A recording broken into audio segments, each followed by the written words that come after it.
এরকম একটি ঘটনা কিন্তু আমাদের প্রায় ঘটে। আমি বলি যে প্রতিবাদ করতে করতে আমরা হতাশ হয়ে যাচ্ছি, প্রতিবাদ করতে করতে আমরা ক্লান্ত হয়ে যাই, কিন্তু আক্রমণকারীরা কখনো ক্লান্ত হয় না। কেন আক্রমণকারী ক্লান্ত হয় না? কারণ সাংবাদিক হত্যা নির্যাতনের বিচার হয় না। হত্যা নির্যাতনের যদি সুষ্ঠু বিচার হতো, ওই দুর্বৃত্তরা যদি সাজা পেত, তাহলে যারা আক্রমণ করে তারা নিরুৎসাহিত হতো। আমরা বারবার আবেদন জানাই সরকারের কাছে যে সাংবাদিক হত্যা নির্যাতনের সুষ্ঠু তদন্ত করে দৃষ্টান্তমূলক সাজার ব্যবস্থা করতে হবে। কিন্তু কোথায় যেন একটি ঘাটতি আছে, কোথায় যেন ইচ্ছার একটি কমতি আছে, যে সাংবাদিক কারণে কিছু হয় না। আর সেই কারণেই সাংবাদিকদের উপর এই নির্যাতন চলে।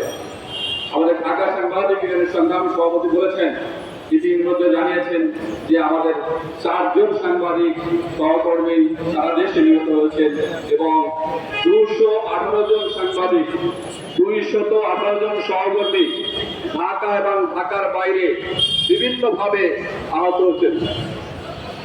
প্রায় 250 কথা বলছেন আমাদের ঢাকা সাংবাদিক ইউনিয়নের সভাপতি। এই সাংবাদিকদের মধ্যে অনেকেই ইতিমধ্যে হাসপাতালে এখনো চিকিৎসাধীন আছেন, অনেকে চিকিৎসা নিয়ে বাসায় আছেন। গাড়ি ভাঙচুর হয়েছে, ঢাকা শহরে শুধু 8টি গাড়ি পোড়ানো হয়েছে, টেলিভিশনে 35টি গাড়ি ভাঙচুর করা হয়েছে। এই হচ্ছে অবস্থা। ক্যামেরা ভাঙা হয়েছে, ক্যামেরা ছিনতাইও করা হয়েছে। আমরা বলেছি যে আমাদের কাছে ফুটেজ আছে, আইন শৃঙ্খলা রক্ষা বাহিনীর কাছে আমরা বারবার আবেদন জানাচ্ছি, আমাদের কাছে ফুটেজ আছে, আপনারা সেই ফুটেজ নিয়ে দেখেন কারা সাংবাদিকদের উপর হামলা করলো, কারা সাংবাদিকদের উপর হত্যা করলো, কারা সাংবাদিকদের গাড়ি পোড়ালো, গাড়ি ভাঙচুর করলো। তাদের দেখে দেখে ফুটেজ দেখে দেখে তারপরে তাদেরকে গ্রেফতার করুন, বিচার করুন। সাংবাদিক হত্যা নির্যাতনের বিচার হতে হবে।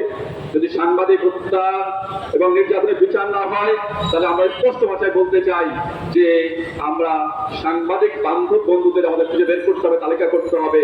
সাংবাদিক শত্রু যারা, তাদের তালিকা আমাদের করতে হবে। জয় বাংলা, জয় বঙ্গবন্ধু।